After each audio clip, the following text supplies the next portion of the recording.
आता है हाइपोथेसिस। हमने जितनी भी रिसर्च की टाइप्स पढ़ी उसमें ये बड़ा जो है वो फेमस वर्ड हमने देखा है हाइपोथेसिस। इसकी डेफिनेशन अक्सर आती भी है पेपर के अंदर।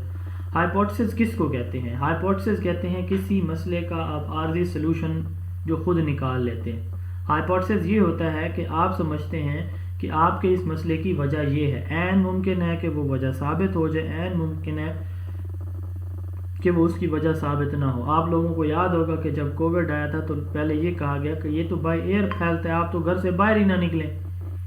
फिर कहा गया नहीं जी, ये जो है वो आपके छींकने, खांसने या टच करने से फैलता है। ठीक है, पहले कहा गया छींकने और खांसने से फैलता है। फिर जी मास्क पहने आप जी, तो कम से कम जो है वो 6 फीट का फासला रखें आप किसी दूसरे शख्स से। फिर एंड पे जो रिसर्च है वो कहती है कि ये छींकने खांसने से तो फैलता ही नहीं है।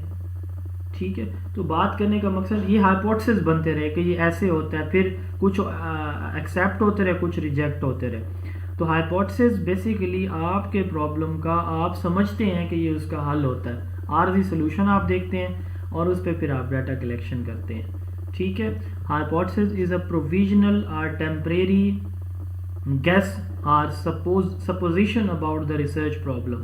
जो आप आर्जी एक गेस ले, मिसाल के तौर पर कोरोना जो है वो फलां वायरस की वजह से फैलता है। ठीक है, मलेरिया जो है मच्छर की वजह से फैलता है। ठीक है, और आपको जो डायरिया है वो आपका जो है पोल्यूटेड वाटर जो आप पीते हैं उसकी वजह से होता है। लेकिन आप जो है वो देखेंगे कि जो लोग जो गंदा पानी पीते हैं, आलूदा पानी जिनका होता है, सीवरेज का पानी जिनके पानी के साथ मिक्स हो रहा होता है, तो क्या वाकई उन लोगों को डायरिया होता है? आप 50 लोगों का जो है वो सैंपल करते हैं जिनका जो इस तरह का पानी पी रहे हैं और 50 ऐसे लोग जो साफ़ पानी पी रहे हैं, तो फिर आपको पता चलता है कि हाँ, ये आपने हाइपोथेसिस बनाया कि डायरिया इस वजह से फैल रहा है इस इलाके के अंदर। तो ये आपने आर्जी गेस किया, फिर आपने उन 50 लोगों के जो है वो टेस्ट लिया, उनसे पूछा।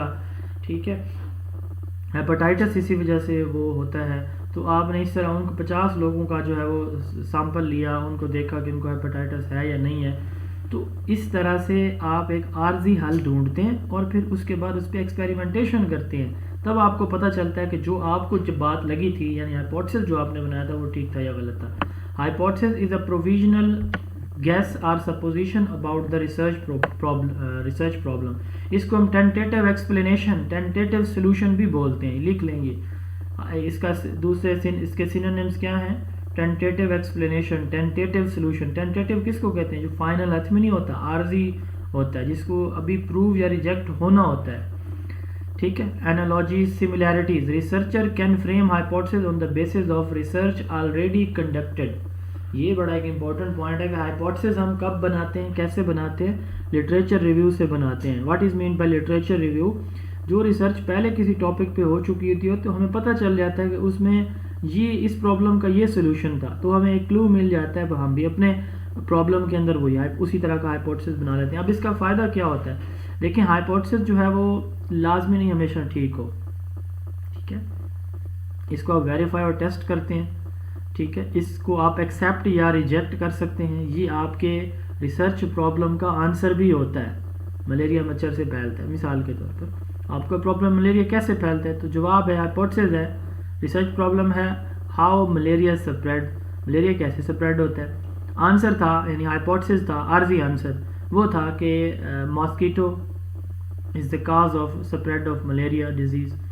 आप देखें, मलेरिया का मच्छर को आपने जिम्मेदार ठहरा दिया, तो अब आपको कैसे पता चलेगा? आप उसको स्टडी करेंगे। जिन लोगों को जो खुली हवा में गर्मियों में सोते हैं बाहर, तो उनको मच्छर काटता है, तो उनके अंदर ब्लड में क्या मलेरिया पाया जाता है? होता है, जर्सों में जो प्लाज्मोडियम होता है, अगर होता है तो इसका मतलब वाकई ये बात ठीक है। तो इसको यानी ये आपके रिसर्च के प्रॉब्लम का सवाल भी देता है, जवाब भी देता है। ये आपके किसी नेचुरल लॉ के अगेंस्ट नहीं होता हाइपोथेसिस। सूरज मशरक से तुलू होता है, आप ये नहीं हाइपोथेसिस बना सकते कि सूरज जो है वो मगरब से भी तुलू होता है, नहीं कह सकते आप। यानी नेचुरल लॉ के अगेंस्ट हाइपोथेसिस बन ही नहीं सकता। ये साइंटिफिक या रिसर्च लैंग्वेज के अंदर दिया जाता है, और इसमें जैसे हमने कल बात की इम्पैक्ट ऑफ या पॉजिटिव इम्पैक्ट ऑफ, तो it should state the relation between variables. ये वेरिएबल की तरह रिलेशन भी बताता है, और ये लिमिटेड इन स्कोप होता है क्योंकि ये एक प्रॉब्लम को एड्रेस कर रहा होता है। ठीक है। अब हम ये नहीं कह सकते कि मलेरिया मच्छर की वजह से फैलता है तो इस या कोरोना जो है वो वायरस की वजह से फैलता है, तो हम ये नहीं कह सकते कि सारी बीमारियां जो है ना वो हमारी ब्लड की वो मच्छर की वजह से फैलती हैं, हम ये नहीं कह सकते। तो ये लिमिटेड होता है। अब इसकी 3 फॉर्म्स होती हैं। हाइपोथेसिस हम 3 शक्लों में देते हैं। डिक्लेरेटिव फॉर्म यानी हम कहते हैं कि ये वाकई ऐसा कोई रिलेशन है, यानी इसमें हम स्टेट करते हैं, रिलेशनशिप को डायरेक्टली बताते हैं। मिसाल के तौर पर there is significant difference in the learning with activities and without activities, यानी एक्टिविटी बेस्ड लर्निंग से और एक्टिविटी बेस्ड लर्निंग के बगैर पढ़ने से डिफरेंस होता है, रिजल्ट के अंदर डिफरेंस आता है। अब हम ये कह रहे हैं कि ऐसा है, इसको कहते हैं डिक्लेरेटिव फॉर्म। और दूसरा प्रेडिक्शन फॉर्म, इसमें हम कहेंगे कि इसके लिए हम जो वर्ड यूज़ करेंगे विल बी करेंगे, मतलब हमें एक्सपेक्ट हम कर रहे होते हैं कि ऐसा होगा, ठीक है। स्टेट से मुराद ये है कि हम बता रहे हैं क्लियरली कि भाई ऐसा है। प्रिडिक्शन में हम विल बी वर्ड यूज़ करेंगे। क्यों यूज़ करेंगे? कि हम प्रिडिक्ट कर रहे होते हैं, हम एक्सपेक्ट कर रहे होते हैं कि ऐसा रिजल्ट होगा। There will be significant difference in the learning with and without activities. आप जब डिक्लेरेटिव फॉर्म हाइपोथेसिस देते हैं तो आप तकरीबन श्योर होते हैं अपने काज के ऊपर कि ये काज है आपके प्रॉब्लम की। जब आप प्रिडिक्शन फॉर्म में होते हैं तो आपको क्लियर कट आंसर नहीं पता होता, आप जो है उसको फिर प्रिडिक्शन फॉर्म में विल बी की शक्ल में ले जाते हैं। और आप इसको जो है क्वेश्चन फॉर्म में भी लिखते हैं। हाइपोथेसिस उस वक्त क्वेश्चन फॉर्म में होता है जब आपको बिल्कुल नहीं पता होता कि इसका रीज़न, इसकी वजह क्या है, ठीक है। Is there any significant difference in the learning with and without activities, तो यहाँ पे आपको नहीं पता, आप फिर उसको क्वेश्चन की शक्ल में दे देते हैं। तो ये 3 हाइपोथेसिस की फॉर्म होती हैं। और हाइपोथेसिस की आगे हैं जी टाइप्स ऑफ हाइपोथेसिस। एक है जी हम कहते हैं स्टैटिस्टिकल हाइपोथेसिस। स्टैटिस्टिकल हाइपोथेसिस यानी ऐसा हाइपोथेसिस जिसमें हम 2 वेरिएबल्स के दरमियान रिलेशनशिप को बताते हैं। A statistical hypothesis is a statement or proposition about a population or phenomena being studied. It is formulated based on the research question or problem under investigation. इसकी 2 टाइप्स होती हैं, null hypothesis and alternative hypothesis. बहुत सारी जगहों पे ये बात लिख लें, याद कर लें कि बहुत सारी जगहों पे ये स्टैटिस्टिकल हाइपोथेसिस जो है ये नल हाइपोथेसिस को लिखा हुआ है। नल हाइपोथेसिस को भी स्टैटिस्टिकल हाइपोथेसिस नल हाइपोथेसिस को स्टैटिस्टिकल हाइपोथेसिस लिखा जाता है, बहुत सारी जगहों पे मैंने देखा है। अच्छा, नल हाइपोथेसिस H0 फॉर्म में लिखा जाता है और जो अल्टरनेटिव हाइपोथेसिस होता है ये H1 में। मैं इसकी मिसाल पहले देता हूँ, बाद में हम इसको समझेंगे इसकी टाइप्स को। अब मिसाल क्या है? मिसाल ये है कि स्लीपिंग टाइम का आपकी उसके साथ इंटेलिजेंस के साथ रिलेशन नहीं है। आप देखें 2 वेरिएबल्स हैं और इनमें दोनों के दरमियान कोई रिलेशनशिप मौजूद नहीं है। ऐसा हाइपोथेसिस जो 2 वेरिएबल्स के दरमियान रिलेशनशिप को नल कर दे, ज़ीरो कर दे, तो वो हमारा नल हाइपोथेसिस कहलाता है। अब साहब अगर कोई कम सोता है कोई ज़्यादा सोता है तो ज़हानत पे कोई फ़र्क नहीं पड़ेगा, ठीक है। There is no relationship between sleeping time and intelligence. मक्खन खाने से आप जो है वो अफलातून नहीं बन सकते, यानी there is no relation between diet and intelligence. तो ये या प्रोफिशेंसी लेवल, बहुत से लोग ऐसे हैं जो मतलब जिनका टोटल बॉडी वेट 30 किलोग्राम होता है और वो इतने बड़े जो है वो अफलातून होते हैं कि आप उनकी बात सुन के 2 मिनट आप उनकी बात सुन लें, आप हैरान रह जाते हैं। और वो नाश्ते में सिर्फ 1 अंडा खाते हैं। द नल हाइपोथेसिस H0, इसका मतलब क्या है कि ये स्टेट कर रहा है कि there is no relationship between variables, ठीक है। इसको हम मेंटेन या हाइपोथेसिस या कंजंक्चर भी कहते हैं। ये बताता है कि 2 वेरिएबल्स के दरमियान कोई रिलेशनशिप नहीं है, ठीक है। इसको हम रिजेक्ट करते हैं, इसको प्रूव नहीं करते कि जी कोई रिलेशन नहीं है, तो इसको हम रिजेक्ट ही करते हैं कि हमें जो है वो अगर एक चीज़ रिजेक्ट होती है ये एक प्रूव होती है। ऐसे ही होता है ना, या आप एक्सेप्ट करते हैं या ये रिजेक्ट करते हैं। जब आप किसी चीज़ को एक्सेप्ट करते हैं कि हाँ वाकई है, तो फिर आप उसको क्वांटिटेटिवली बताते हैं कि हाँ ये इस बुनियाद पे है। मिसाल के तौर पर 2 लोगों की आपस में जो है वो किसी बात पे उलझ जाते हैं, तो वो दूसरे को कहता है कि जी मैंने तो उससे इस वजह से मैंने ये बात उससे की और पूछा, तसल्ली मुझे हो जाए। उसके पीछे ये वजूहत थी। अब ये देखें, उसने आगे उसको प्रूव भी किया कि मैंने जो उससे बात की या उलझाऊँ तो उसके पीछे ये वजूहत थी। जब आप प्रूव करते हैं तो आप रीज़न्स भी देते हैं, और जब आप रिजेक्ट करते हैं तो बात ही ख़त्म। तो याद रखिएगा कि इक्वल टू का साइन यूज़ होता है, और एच नॉट जो है वो, यानी दो वेरिएबल्स हैं तो उनके दरमियान इक्वल का साइन होता है, ठीक है, नल हाइपोथेसिस या मेंटेन हाइपोथेसिस में।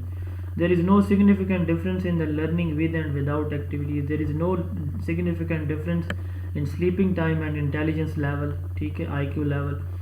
तो इसको हम रिजेक्ट करते हैं, इक्वल के साइन से रिप्रेजेंट करते हैं। एच नॉट को लिखा स्टैटिस्टिकली ऐसे लिखा जाता है, एच नॉट, ये ज़ीरो बड़ा लिखा हुआ है, इसके बिल्कुल साथ नीचे लिखा जाता है एच नॉट, नल हाइपोथेसिस को। इसका दूसरा नाम मेंटेन या कंजंक्चर भी है। दूसरा है जी अल्टरनेटिव या फिर रिसर्च हाइपोथेसिस, ऐसा वेरिएबल ऐसा हाइपोथेसिस जो बताता है कि वेरिएबल्स के दरमियान रिलेशनशिप है। There is relation between fatty foods and obesity, आपके मोटापे और आपकी ऑयली चिकनी चुपड़ी जो खुराक है उसके दरमियान रिलेशनशिप है, ठीक है। तो ऐसा हाइपोथेसिस जो बताता है कि भाई दो वेरिएबल्स के दरमियान रिलेशनशिप मौजूद है, तो इसको हम क्या बोलते हैं भाई, इसको हम बोलते हैं अल्टरनेटिव हाइपोथेसिस। तो ये दो वेरिएबल्स के दरमियान रिलेशनशिप बताते हैं। अब इसकी दो टाइप्स है। अच्छा, इसको हम जो है not equal to, greater than, smaller than. अब देखें साफ ज़ाहिर है जब कोई चीज़ दूसरे के बराबर नहीं होगी, इक्वल नहीं होगी, तो हम इसको अव्वल तो नॉट इक्वल तो वो हो गई, तो फिर वो क्या होगी, बड़ी होगी या छोटी होगी, ये हो सकता है। तो इसको not equal to, greater than या स्मॉलर के साइन से हम रिप्रेजेंट करते हैं। अगर आपका हाइपोथेसिस एक ही हो तो फिर आप जो है इसको H1 से जाहिर करते हैं। अगर 2 हो, 3 हो, 4 हो तो H2, H3, H4 ऐसे आगे आप चलते चले जाते हैं। अब इसकी दो टाइप्स होती हैं, डायरेक्शनल एंड नॉन डायरेक्शनल। ऐसा हाइपोथेसिस, अल्टरनेटिव या रिसर्च हाइपोथेसिस जो आपको दो वेरिएबल्स के दरमियान सिंपल रिलेशनशिप बताए, उनकी डायरेक्शन ना बताए।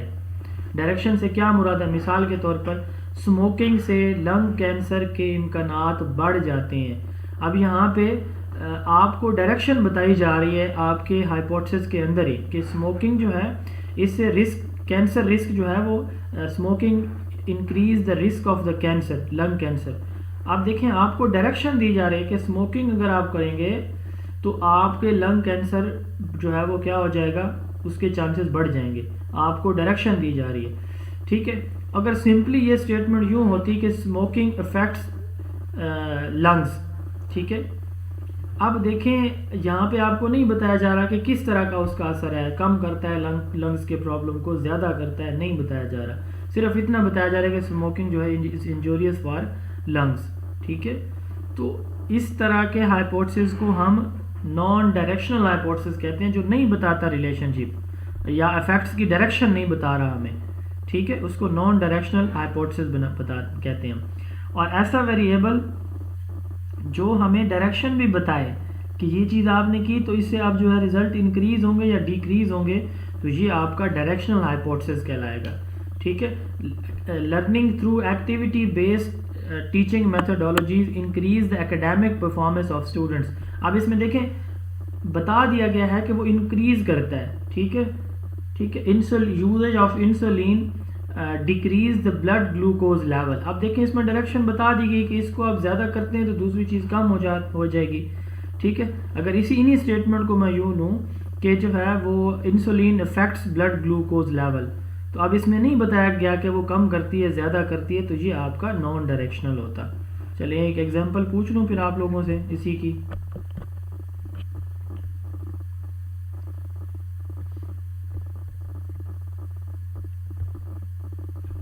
आवाज़ आ रही है मेरी? Yes sir. यस सर, आ रही है। अच्छा चलें, ये मुझे Yes, बताएं sir. कि एक बच्चा स्कूल जो है वो लेट आता है, तो उसको एग्जांपल हम बनाते हैं कि school absenteeism affects the learning achievement of students. ये एक स्टेटमेंट है। दूसरी स्टेटमेंट है कि school absenteeism decrease the academic achievement of the students. अब इनमें डायरेक्शनल कौन सा होगा और नॉन डायरेक्शनल कौन सा है? पहले वाला नॉन सर पहले डायरेक्शनल है, वाली नॉन दूसरे वाला डायरेक्शनल है और और दूसरे वाला सेकंड वाला डायरेक्शनल। डायरेक्शनल होगा। सेकंड ठीक। डायरेक्शनल है सर। आज रुखसाना भी आ गई है क्लास में। जी सर आई हैं। स्टैटिस्टिकल हाइपोथेसिस, ऐसा हाइपोथेसिस जिसको आप स्टैटिस्टिकली वेरीफाई करें। सिंपल हाइपोथेसिस जिसमें दो वेरिएबल्स के दरमियान रिलेशनशिप बताया जाए। कॉम्प्लेक्स जिसमें दो से ज़्यादा वेरिएबल का जिक्र हो। लॉजिकल जिसको हम लॉजिकली वेरीफाई करें। अब जैसे वो हमारा था, कौन सी रिसर्च है जिसको आपने लॉजिकली हाइपोथेसिस को वेरीफाई करते हैं? शाबाश, पढ़ा है आपने। आपकी हिस्टोरिकल रिसर्च जो है उसमें स्टैटिस्टिकल एनालिसिस नहीं होता, लॉजिकल एनालिसिस आप यूज़ करते हैं, आप लोगों को याद होगा। अच्छा, uses of hypothesis in qualitative and quantitative research. हमारी रिसर्च क्वालिटेटिव होती है, क्वांटिटेटिव होती है, या फिर मिक्स मेथड होती है। तो क्वालिटेटिव में तो क्वांटिटेटिव में तो हम जो है हाइपोथेसिस को यूज़ करते हैं और बड़ी अच्छी तरह से यूज़ करते हैं, बल्कि हर क्वांटिटेटिव रिसर्च में हाइपोथेसिस मैंडेटरी होता है। क्वालिटेटिव रिसर्च के अंदर इसको हम मतलब मैंडेटरी नहीं होता कि हाइपोथेसिस बनाया जाए और फिर उसको स्टडी किया जाए, ठीक है। तो लेकिन क्वांटिटेटिव रिसर्च हम पढ़ेंगे शायद कल, क्वांटिटेटिव रिसर्च के बारे में पढ़ेंगे। इन रिसर्च की अप्रोचेज होती हैं तीन, qualitative, quantitative and mix method. तो याद रखिएगा कि हर क्वांटिटेटिव रिसर्च के अंदर हाइपोथेसिस मौजूद होता है, उसको टेस्ट किया जाता है, उससे रिजल्ट आउटकम जनरेट किए जाते हैं, उनको जनरलाइज किया जाता है। जबकि क्वालिटेटिव के अंदर लाजमी नहीं है कि हाइपोथेसिस यूज़ हो, बट हो सकता है, बट ये नहीं कि बिल्कुल होता ही नहीं है, हो सकता है।